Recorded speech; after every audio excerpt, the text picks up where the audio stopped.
So this is like the town I grew up in, Santa Rosa. This is by the Sonoma County Fairgrounds. I grew up just a few blocks from the Sonoma County Fairgrounds, and I actually haven't been to the fair in years. They have it every summer. I probably haven't been in 2 decades, you know? There's a guy that used to live over in one of these horse stables. I think it was Eddie Joe Cotton. That wasn't his real name, but that was his pen name. And I think he lived over here somewhere. And then he wrote a book called, I don't know, something. I read it. It was something about a hobo. I'd have to look it up, but it was kind of inspirational to me because he was kind of like about traveling and keeping clean and working. And I just really liked his book. And he had a band called the Yard Dogs Roadshow. And they were pretty cool. I think I saw them once in San Francisco. So I think what happens is people, they might go protesting and they might be like, I don't even know what I'm protesting, but I know something's wrong, right? So it's almost like, I think that like a lot of the protesting going on is sort of karma for civilization having a lot of issues that need to be addressed. And it's like people don't know how to address them, but they figure, hey, I'm going to address it somehow. I don't even know exactly what I'm addressing or what the issue is, because there's no way to really know what's going on, 10,000 miles away, when you're getting like news clippings that aren't always accurate, or you're seeing sides where really usually the truth seems to be more in the middle. It's not usually like, one side's all right or something, and one side's a bunch of saints and one side's a bunch of sinners.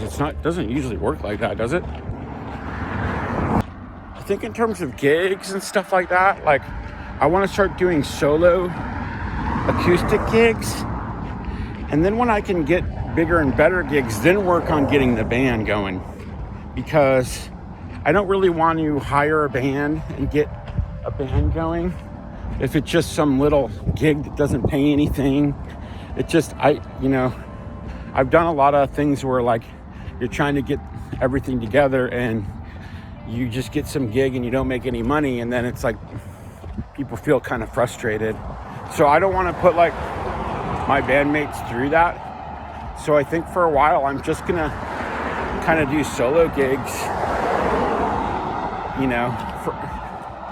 until something happens where I prefer having other people to play with, but that's sort of just my karma right now, is just doing solo stuff.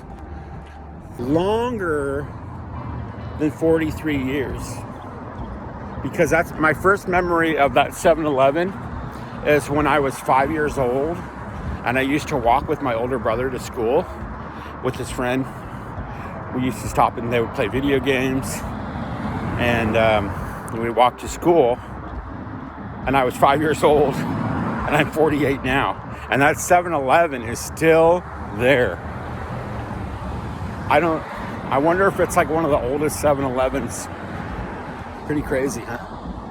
Because that's my first memory of that 7-Eleven is when I was 5 years old, and I used to walk with my older brother to school with his friend. We used to stop and they would play video games, and we'd walk. So one thing I need clarity on is, like, in September of last year, my car broke down on me, and I gave it to a tow truck company, and they took the green slip, which is like the pink slip. But what I'm worried about is I'm still getting notifications, because I think that I might still have to file something with the DMV, but I don't have the green slip. So I'm not really sure exactly how to release liability. So I'm worried about it. But he said, the guy that took the car said I wouldn't need to worry about it because he would be junking it pretty much. So I just don't know.